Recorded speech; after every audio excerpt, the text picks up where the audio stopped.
People, que pasa, sapa, say what they do. Now the first part of the video is called Smuggler's Blues. And I am speaking about a family that comes from Trelawney, a place called Rio, but specifically the son. And his name is Perez Omar Gibbs, G-I-B-B-S. And he's from Jamaica, like I said, and he lives in Newark, New Jersey. Now, people, like them say, there is one thing about the cocoa, it is addictive. If you are strung out on it, and what is even worse, it is more addictive. We are speaking about the money, the easy money, the lure of easy money. Now, people, this is a youth that comes from Trelawney, a little country place, real, like I said before. And he is a hard-working man. He was a church youth. He was a well-educated youth, went to school, rete, lele, blah, blah, bling, had ambitions.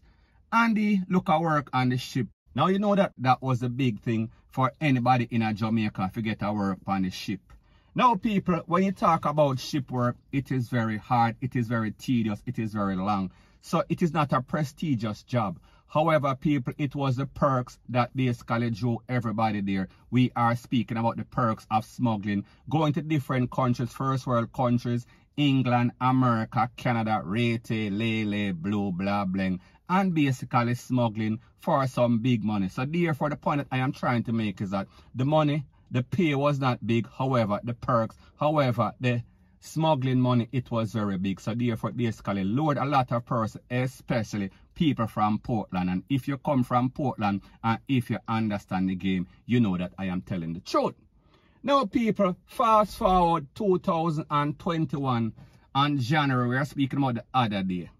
This man is said to have tried to smuggle some 1 kilo of cocoa in a Newark, New Jersey, and people them all upon him.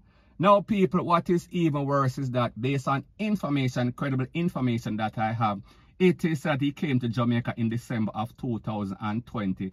And he tried and he was successful. So therefore, the money kind of sweet him. So therefore, he came back on the 9th of January 2021, a month or so later. However, people, them fling some sort of monkey wrench in our program. And when he was going through the airport, he was stopped by customs enforcement. We are speaking about Homeland.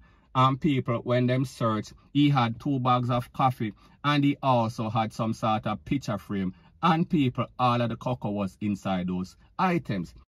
So people, like me say, they held him with 1 kilo of cocoa, and people, it was not looking very good. Because based on the information that I have, if you are guilty for such crime, you can get the minimum of 5 years and in excess or up to 40 years in the big yard, and also $5 million worth of fine. However, people, like we see, this is probably his first case, so more than likely he is going to get the minimum. We are speaking about at least 5 to 7 to 10 point blank and period.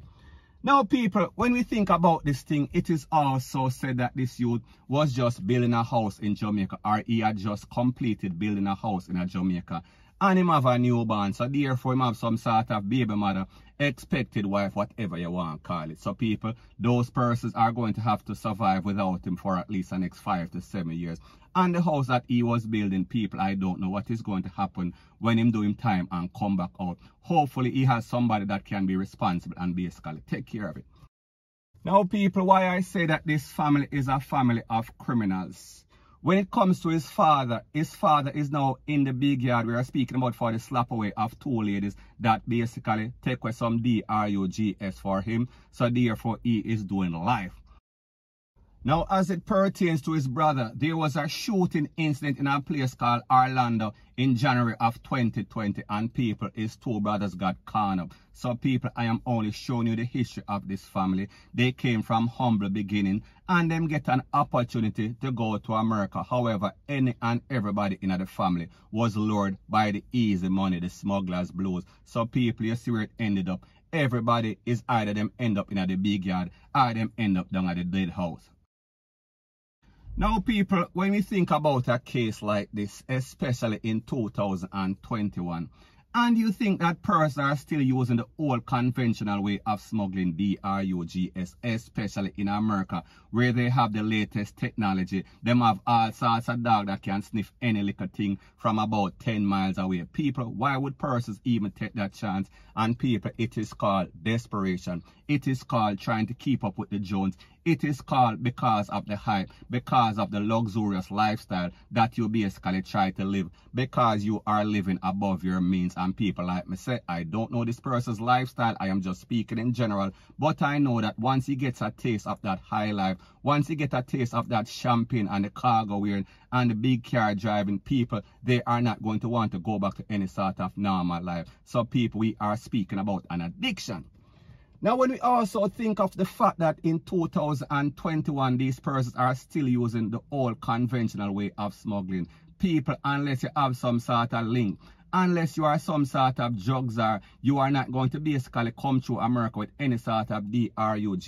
You are taking a chance. You are taking a chance that is less than 50-50 that you might succeed, because people, the truth and the fact that sooner or later, like the saying goes, every day the bucket goes to the well, one day the bottom is going to drop out. And people, we say for this family, any and everybody drop out, because when you look at the history, we are talking about this man, we are speaking about Perez, he is going to the big yard for at least 5 to 7 years. When we talk about the father, he is never going to see the light of day and street again. And when we talk about the two brothers, they are basically gone because them get caught up in some sort of club thing in Orlando. So people, we say that we are talking about tragedy, tragedy, tragedy. Point blank and period. So people, the moral of the story is this. Let this be a warning, let this be a message to all of you aspiring smugglers out there, especially Jamaicans that get a chance to go to America for change their life. However, they want any and everything. They want it now. They want the easy life. They want the big baller life. They want the smuggler's life. They want everything that they see on TV. And people, like we say, it looks easier than it is. And usually, if something looks too good to be true, more than likely it is. Point blank and period. So anyways, people, that is my views on the whole thing as it pertains to that. And like I said, it is just my views and opinion. It is not the gospel. Your views and opinion can be respectfully different from mine. But let me know what you think in the comment section. Bless up. Now, before I move to the next part of my video, please subscribe to my next channel. It is called Jamaica Dancehall Source. And people, I have started posting videos on that channel, and I'll be pinning the link in the description of this video. And also, please subscribe to this channel through Jamaica Buzz. And when you subscribe, please press the notification bell or icon, and also press all in the option. Now, people, there's a thing called a promise is a comfort to a fool. And as it pertains to the JCF, Jamaica Constable Force, and the big wigs, we are speaking about the top cops. We've seen them making all sorts of promises before, and people, like we say, when we are expecting some sort of smoking gun, it ends up in a whimper. As it pertains to gang, as it pertains to cases involving all sorts of top gang. So anyways, he said that we are expecting, or we should expect, some sort of major announcement or some major announcement as it pertains to the dismantling of a lot of crimes in Jamaica. And based on his information, it is said that there are at least 56 gangs that are under investigation, and 5 of those gangs are at an advanced stage. So therefore, they are claiming that they plan to dismantle all sorts of stuff, all sorts of gang, all sorts of criminal. Now, people, I am from the show me state. That means that whatever you tell me, I have to prove it. That means that I am not going to swallow any sort of big pill, because, people, we've seen the issue as it pertains to the JCF. We see that it seems as if the criminals are winning. And, people, this has been going on for decades because of the fact that Jamaica is very corrupt. Because of the fact that the same PoPOs that are supposed to be doing the investigations, they are the ones that are tipping up.